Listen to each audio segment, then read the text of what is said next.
नमस्कार। Between the lines with नीलोजन में आपका स्वागत है।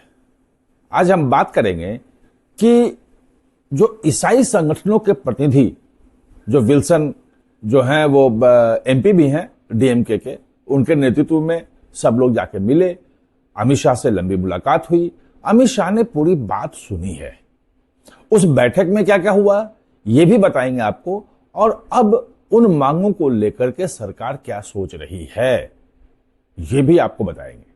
तो दरअसल सबसे पहले शुरुआत करते हैं कि आखिर जो ईसाई समुदाय के लोग हैं वो मांगे क्या रख रहे थे और बाहर निकल के प्रेस कॉन्फ्रेंस किया, वो समझिए, फिर अंदर की बात आपको ज्यादा समझ में आएगी और ये बैठक क्यों हुई ये भी समझ में आएगा।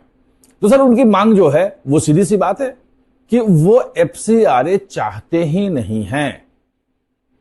जो बाहर निकल के कहा कि एफसीआरए बिल जो है, संशोधन विधेयक जो है वो वापस लो, पहली मांग।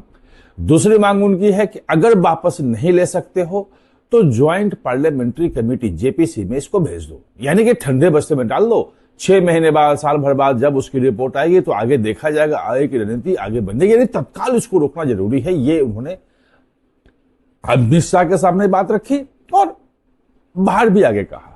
और तीसरी जो उनकी मांग है कि जो संपत्ति जो है, जिसको आप कह रहे हैं कि एफसीआरए लाइसेंस एक बार खत्म होगा, जो सेक्शन 15 है इस विधेयक का जो कानून बन जाएगा, तो एफसीआरए लाइसेंस के तहत जो संपत्ति, जो दान बाहर से आता है, अनुदान जो मिलता है, उससे बनाई हुई संपत्तियां जो है वो जब्त करने का अधिकार होगा सरकार को, और एक जो है सेंट्रल अथॉरिटी बनेगी जो उसको देखरेख करेगी। और अगर एफसीआरए लाइसेंस बाद में रिन्यू हुआ तो उसको वापस कर दिया जाएगा, और अगर नहीं हुआ तो फिर वो संपत्ति सरकार की हो जाएगी, चाहे बिल्डिंग हो, स्कूल हो, कॉलेज हो, मैनेजमेंट हो, मंदिर, अगर कोई ईसाई चर्च बना हुआ है एफसीआरए के उससे, तो चर्च ही रहेगा, लेकिन उसका जो देखभाल है, उसका जो मालिकाना हक है या तो सरकार के पास आएगी या वो जो अथॉरिटी है वो देखेगा, और जब वापस मिलेगा तो आपको मिलेगा। स्कूल है तो स्कूल ही रहेगा, हॉस्पिटल है तो हॉस्पिटल ही रहेगा, चेंज नहीं होगा उसमें।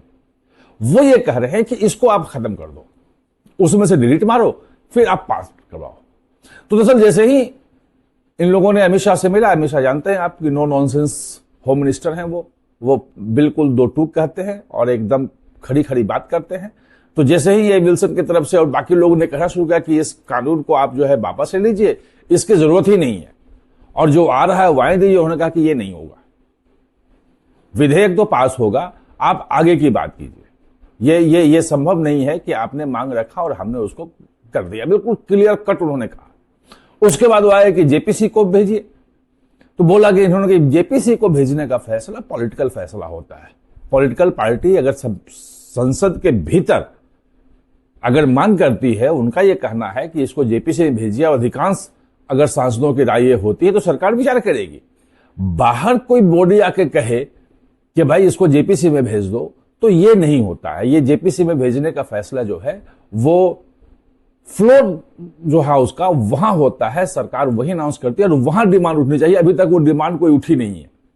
ये 25 या 27 मार्च को बिल पेश हुआ था, उस वक्त डिमांड नहीं उठी है और अभी तक संसद चल भी नहीं रही है। और विपक्ष ने भी, जो राहुल गांधी से 2 दिन की जो बातचीत हुई है, उस बातचीत में विपक्ष की तरफ से ये डिमांड नहीं उठी है, तो बाहर के डिमांड को नहीं माना जाएगा।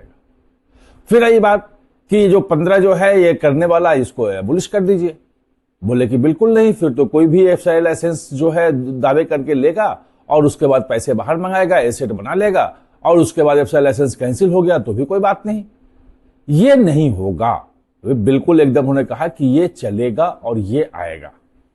इसके बाद जो मुलाकात है जब मिजोरम के मुख्यमंत्री से, तो उन्होंने बिल्कुल साफ कहा, पहले भी, इसके पहले भी जो जिस बात को लेके, जो मैंने कल आपको इंडियन एक्सप्रेस का जो रिपोर्ट दिखाई थी, लिज मैथ्यू की थी, और कई लोगों ने कहा कि इंडियन एक्सप्रेस जो है वो गलत रिपोर्टिंग करता है और उसको आप क्यों कोट कर रहे हो। लेकिन देखो, कोई भी अखबार हो अगर कोई नई चीज दे रहा है तो मैं चाहता हूं कि हमारे दर्शक जो है उससे लाभान्वित हो, हर तरह के व्यू उनके पास आए, उसके बाद अपना एक व्यू बनाए।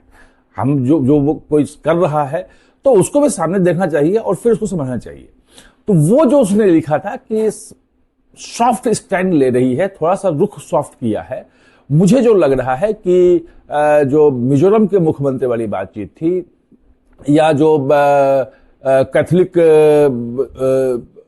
का जो वो है संगठन एक है, Catholic bishop conference of India, उससे पहले भी अमित शाह की मुलाकात हो चुकी थी और उनकी जो मांग थी उस मांग पे अमित शाह तैयार है।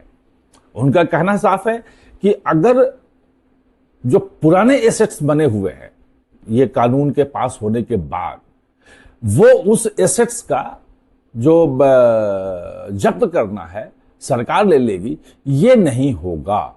लेकिन हां, उन्होंने ये भी कहा है कि इसमें कोई ब्लैंकेट वो छूट नहीं दिया सकते कि बिल्कुल एकदम दे दिया कि छूट हो गया जी। मतलब जिस दिन कानून पास हुआ और उसका जो अधिसूचना जारी हुई, नोटिफिकेशन राष्ट्रपति के साइन होने के बाद नोटिफिकेशन जारी होता है, वो उसके बाद जो है, उसके पहले जितने आए एफसीआरए के तहत, उसके तहत कोई कार्रवाई नहीं होगी, ऐसा नहीं होगा। उसकी एक डेडलाइन हम चेंज करेंगे, क्योंकि कई एनजीओ ऐसे हैं जो एफसीआरए के तहत जिन्होंने लिया है, जिनका अभी चल भी रहा है, फंड पहले आया है, और अगर कैंसिल हुआ अभी उनका, तो उसके पहले जो फंड आया है उसका क्या होगा? अभी तो 16,200 एनजीओ जो हैं वो एफसीआरए के तहत विदेशी सहायता ले रहे हैं, उनके रजिस्टर्ड हैं वो, और 22,900 करोड़ रुपए हर साल आते हैं उनके पास।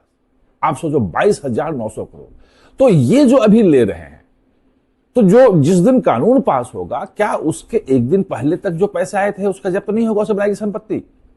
अमित शाह ने कहा कि ये नहीं होगा, इसमें हम रेशनल करेंगे, हम किसी के खिलाफ नहीं हैं, हम किसी धर्म के खिलाफ नहीं हैं, लेकिन जो देश में अनरेस्ट हो रहा है, आंतरिक सुरक्षा को जो नुकसान पहुंचाया जा रहा है, और जिस ढंग से जो विकास के कार्य हैं उसको हैम्पर करने के लिए जो देश विरोधी शक्तियां हैं वो एफसीआरए रूट का इस्तेमाल कर रही हैं देश में अनरेस्ट पैदा करने के लिए, हम वो नहीं होने देंगे और ये कानून निश्चित रूप से आएगा। कैसे कैसे और चीज आगे बढ़ती है, पार्लियामेंट जाऊंगा, वहां देखूंगा क्या क्या हो रहा है, फिर आपको मैं बताऊंगा। आप हमारे साथ जुड़े, इसके लिए बहुत बहुत धन्यवाद।